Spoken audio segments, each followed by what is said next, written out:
नमस्कार, आदाब। मैं इंजमाम वहीदी, आप देख रहे हैं पहली किरण टीवी। आज हमारे साथ मौजूद हैं आशुतोष पोद्दार हीरा जी, जो कि भाजपा के जिला महामंत्री हैं बेगूसराय से। स्वागत है सर आपका हमारे चैनल में। आपको भी यहाँ तक आए इसके लिए हृदय की गहराई से नमस्कार। साथ ही मैं उन दर्शकों को भी नमस्कार करता हूँ जो हमें देख रहे होंगे, सुन रहे होंगे। हीरा जी, जैसा कि आप जिला महामंत्री हैं और अभी के दौर में चुनाव आने वाला है, तो आप किस तरह से अपने कार्यकर्ताओं को या जनता के बीच आप अपने पार्टी के विजन को किस तरह से पहुंचा रहे हैं?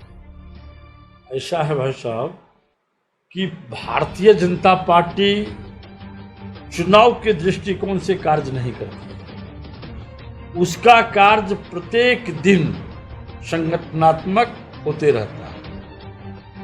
और उसको यूं कह लीजिए कि अभी प्रधानमंत्री जी का जो एक पत्रक आया था, इस कोरोना वैश्विक महामारी में हमको कैसे बचना है, समाज कैसे सुरक्षित रहेगा, उसके कौन कौन से उपाय हैं, लगभग जो हमारे बूथ स्तर तक कार्यकर्ता हैं, हम सभी अभी चूंकि अमित शाह जी का एक कार्यक्रम हुआ था, डिजिटल कार्यक्रम जो बिहार से ही शुरू हुआ, और उन्होंने एक संदेश दिया वर्चुअल के माध्यम से। तो अभी हम लोग इस कोरोना वैश्विक महामारी में बूथ स्तर के कार्यकर्ता तक पहुंच चुके हैं, और साथ साथ जो हम कोरोना वैश्विक महामारी से बचने का संदेश दे रहे हैं, और साथ साथ बीच में जो ये आ रहा है कि चुनाव होना है, तो हमने इसका भी संदेश वर्चुअल माध्यम से बूथ स्तरों तक दे चुका हूँ। और मेरा बूथ स्तर पर हर घरों में पकड़ है, हम उन तक अपनी बातों को रख चुका हूँ। गिरिराज जी के बारे में पोस्टर चिपका था, उस पर टिप्पणी कांग्रेस नेता ने की थी। वहीं दूसरी तरफ पप्पू यादव आपके ही बंधन के विधायक हैं, बोगो सिंह जी, उनके ऊपर भी टिप्पणी की। तो इस तरह के आरोप प्रत्यारोप को आप किस तरह से देखते हैं? देखिए, आपको दो तरह का आपने प्रश्न किया है जी। पहले तो जो हमारे सांसद महोदय के विषय में पोस्टर अभियान शुरू किया, हम उनको आपके चैनल के माध्यम से मैं उनको कहना चाहता हूं, उनकी विधायिका कहाँ है? बेगूसराय विधानसभा पिछड़ा बहुल इलाका है। भारतीय जनता पार्टी को हरा करके उनको जनता ने वोट कर दिया, इस विश्वास से वो काम करेंगे। लेकिन 5 वर्ष वो लापता हैं, उनका जिह्वा तालू सट जाता है, सरस्वती मंद हो जाती है, वो बोल नहीं पाते हैं। उनके विधायक बछवाड़ा में हैं रामदेव राय जी, उनके पक्ष में विरोध में बोल नहीं पाते हैं, और वो हमारे सांसद को खोजते हैं। तो हमारा पार्टी कार्यकर्ता आधारित पार्टी है, और यहाँ हमारे सांसद, यहाँ का एक पार्टी का कार्यकर्ता सभी सांसद है। वो दिल्ली भी बैठे हुए हैं, उनका संदेश आता है, और जो काम होता है सीधी गिरिराज जी से बात होती है, सीधा काम होता है। लेकिन उनके अंदर तो नहीं दिखाई पड़ता है, उनके पास तो संगठन है नहीं। और यूं भी देख लीजिए, दिल्ली से लेकर के उनका पंचायत स्तर तक, आप तो पत्रकार हैं, आप सभी जगह जाते हैं। आज हमारे साथ चलिए, हमारा बेगूसराय में 312 बूथ है, 312 बूथ पर 312 कार्यकर्ता आपको खड़ा दिखाई पड़ेगा। ये संगठनात्मक हमारी क्षमता है, हम काम करते हैं, लोगों का तब समर्थन मिलता है। ये बेतुकी बातें उनकी है, उनकी बातें उनको मुबारक हो। वो क्या कहना चाहते हैं, अपनी लोकप्रियता हासिल करने के लिए सांसद का सहारा लिए। दूसरी बात, मोटा भाई का आपने नाम लिया। वो मोटा भाई मन छोटा, शरीर मोटा, बुद्धि खोटा। वो दूसरे को क्या कहेंगे, अपने जब गिरे वहां झांक के देखेंगे तो अजीत सरकार को लोग भूला नहीं है। और आज से 20 वर्ष पहले गंगा के किनारे जब पटना कोर्ट में वो गए थे, तो उनका गुर्गा पत्रकारों पे हमला करता था, उनको स्मरण होगा, कभी पूछिएगा। और पहला बार पटना में निकला था गंगा किनारे सजा उनका दरबार, और वही उनको ले गया बरबोलापन दिल्ली के जेल तक। गुहार लगाया बच्चा, महिला, परिवार। और हम तो धन्यवाद देते हैं उनके संसदीय क्षेत्र के जनता को, इनकी सारे गलतियों को ढक करके भी उन्होंने उनको मतदान दे दिया। और सुशील मोदी को खोजने जाते हैं, हमारे नीतीश कुमार को पानी में खड़ा होकर के हल्ला करते हैं। ये बिहार की जनता इतने बेवकूफ नहीं है। बिहार की जनता जानती है कि राजनीतिक गुण किसमें है, किसको बढ़ाना है, किसको झुकाना है। तब अपनी अपने मार्केटिंग करने का तरीका है। उनको लगता है कि कुछ अपना आ गए, कुछ पत्रकार बंधु भी उनको ले लेते हैं हाथों हाथ, पानी में खड़ा दिखा देते हैं। जनता दिग्भ्रमित होने वाली नहीं है। पूरी जनता ठान लिया है, मान लिया है। देखा नहीं अब 2019 के चुनाव में शायद, और जिस समीकरण पर वो मैं एक विषय और कह देना चाहता हूँ, किसी ने माई समीकरण बनाया, किसी ने बाप समीकरण बनाया, किसी ने विकास को समीकरण नहीं बनाया। भारतीय जनता पार्टी बिल्कुल बुलंदी से कहती है हम सबका साथ, सबका विकास, कब सबका विश्वास लेके करेंगे। और जिन समाज को डराते थे भारतीय जनता पार्टी का झंडा लेकर के, आज वह मेरे यहाँ, और अभी तो चलिए मेरे क्षेत्रों में, जो आदमी कल तक कहा करते थे भारतीय जनता पार्टी से मैं भयभीत हूं, वह आदमी आज मेरे साथ जुड़ रहे हैं सद्भावना से बुला करके। कहते हैं तनवीर हसन जी चुनाव में काउंटिंग में, हीरा जी के काउंटिंग में था, बहुत सारे हमारे अकलियत के भाई बंधु थे। उन्होंने कहा हीरा जी मैं आपके अब साथ हो लिया, क्योंकि उनको भी आवश्यकता है, नीडी है, उनको भी गैस चाहिए, उनको भी मकान चाहिए, उनको भी शिक्षा चाहिए। जाति और धर्म की राजनीति अब भारत से उठने को चली है। विकास, अब आइए विकास की बात लेकर के हम भी आपको नेता मानेंगे, आपको नमस्कार करेंगे। ये बरबोलापन बोल के कि बोगो सिंह ये हैं, हम ये हैं, ये राजनीति अब नहीं चलेगी। आपको एक दौर में आपको स्मरण दिलाना चाहता हूं, यही है बिहार की धरती थी जब एक अपराधियों का दौर चला था। लेकिन आप देख रहे होंगे न्यायालय सबके साथ निष्पक्ष जवाब दे रही है। यदि शहाबुद्दीन साहब यदि जेल में हैं, सूरज भवन हो या कोई भी अपराधी तत्व का कोई भी व्यक्ति हो, न्यायालय ने उसको जेल भेजा, न्यायिक प्रक्रिया से गुजारा। और अब बिहार में देख लीजिए वो कहाँ है, नाल। एक दौर हुआ करता था जो अपराधियों का तांडव हुआ करता था, कहीं न कहीं इसमें बहुत मजबूती से कमी आई है और हमारा युवा विकास की ओर बढ़ रहा है। अब जो हम बात करते हैं कि यही दौना में फैक्ट्री कैसे लगाएं, हमारा 0 माइल में उद्योग कैसे लगे, हमारे युवाओं का शिक्षा कैसे मजबूत हो, हमारा युवा बिहार से विदेश कैसे जाए, हम इसकी बात करते हैं। और वो सन 1947 की बात करते हैं, इससे हम इसको खारिज करते हैं। वैसे नेताओं की आवश्यकता भी नहीं है और उनके विषय पर हमको बोलने में भी अपराध लग रहा है। हीरा जी, आप विधायकी पद के लिए प्रबल दावेदार माने जा रहे हैं विधानसभा चुनाव में। पिछली बार जो विधायक थे उन्होंने क्या किया नहीं किया, क्योंकि वो जीत चुके हैं, अब आप आने वाले हैं, तो आप ऐसा क्या करेंगे जो जनता आपको विजयी बनाएगी?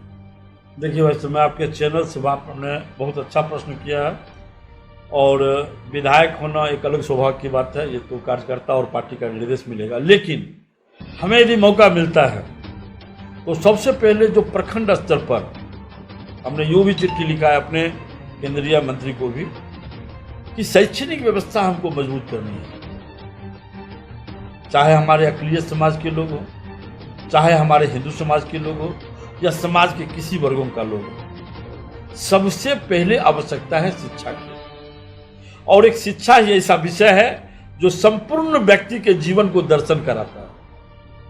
तो हमारा बीरपुर प्रखंड है, वहां स्नातकोत्तर की पढ़ाई नहीं है। हमारा बेगूसराय उत्तरी प्रखंड है, यानी बेगूसराय मंडल कह लीजिए, प्रखंड कह लीजिए, वहाँ हमारा स्नातकोत्तर पढ़ाई नहीं है। और हम युवाओं को तकनीक शिक्षा के माध्यम से कैसे युवा तकनीक से जुड़ करके अपने भविष्य को आगे बढ़ा सकता है, इस दिशा में भी हमारे कुछ मित्र बाहर हैं, उनसे भी हमारी वार्ता चल रही है। और संगठन का कार्यकर्ता होने के नाते मैं पत्र के माध्यम से अपने केंद्रीय नेताओं को, प्रदेश के नेताओं को इसकी ओर ध्यान आकृष्ट कराया भी कि उन क्षेत्रों में पहले विस्तार करना है। क्योंकि यदि शिक्षा भाई साहब यदि समाहित हो जाएगी, तो जब देश आज़ाद हुई थी और सबके मन में एक विषय था कि उन घरों में दिया जलाने चला हूँ, उन घरों को बढ़ाने चला हूँ जहाँ सदियों से अंधेरा रहा है, तो सदियों के अंधेरा को यदि मिटाना है, किसी दिए की आवश्यकता नहीं है, शिक्षा की आवश्यकता है। और जैसे हमारे नीचे से पिछड़ा समाज से मैं आता हूँ, और पिछड़े से पिछड़े जो व्यक्ति जिनमें शिक्षा की कमी है शिक्षित हो जाएंगे, तो किसी व्यवस्था की जरूरत नहीं है, वह स्वयं अपनी व्यवस्था को व्यवस्थित कर लेंगे, ऐसा मेरा भी मानना है। और क्षेत्रों में जाता हूं तो हमारे समाज के लोग भी कहते हैं कि जब जो शिक्षित हुए हैं, जो बाहर गए हैं, उनका बदलाव रहन सहन सब बदल गया है, तो उनको यदि हम शिक्षित कर देंगे तो आने वाला समय वह भी बिहार होगा, वह भारत होगा जो विश्व गुरु बनेगा, 21वीं सदी का भारत होगा। तो मेरी प्राथमिकता शिक्षा पर रहेगी। आपके मौजूदा विधायक के कार्यकाल से आप कितने संतुष्ट हैं? उन्होंने कितना काम किया है? यह हम ये कह लीजिए कि हम कहेंगे तो उनको बुरा भी लग सकता है, लेकिन मैं स्पष्ट कहना चाहता हूं, जनता ने सिरे से पश्चाताप कर रहा है। मैं जाता हूं क्षेत्रों में तो कहते हैं हमसे भाई साहब भूल हो गई।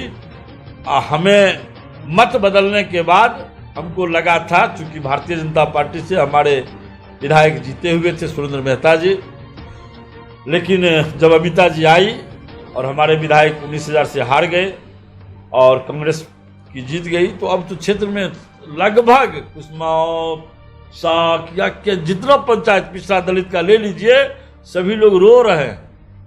उनको लगता है कि हमसे बहुत भारी भूल हुई और अब वो भूल नहीं करने को तैयार है, संकल्पित है, संकल्प ले लिया है। हर स्थिति में हम किनके साथ जाना है उन्होंने प्रण ठान लिया है। इसलिए इस बार की 2020 निश्चित रूप से भारतीय जनता पार्टी का परचम लहराएगा।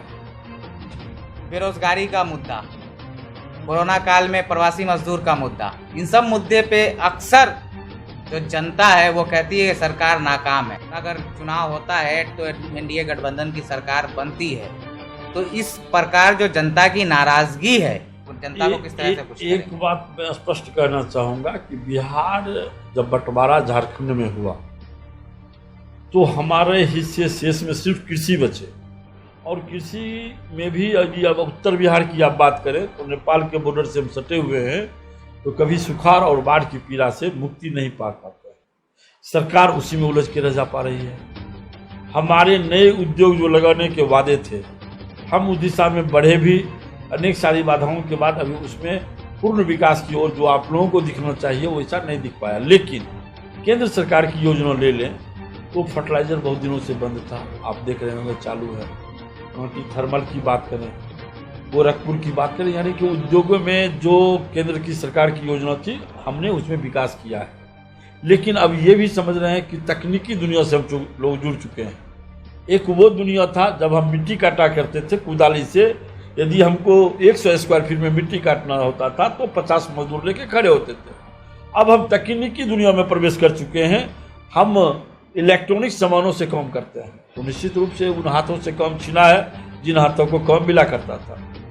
तो उसके लिए हमको तकनीकी के सहारे उन युवाओं के हाथों में योजनाबद्ध तरीके से मार्केटिंग का कार्य कराना पड़ेगा, जिसके दिशा में कौशल भारत के तहत प्रशिक्षण के माध्यम से, अभी हम एक दुबई से हमारे रविचंद्र जी NRI में वहाँ पे काम करते हैं, पार्टी का विस्तार करते हैं।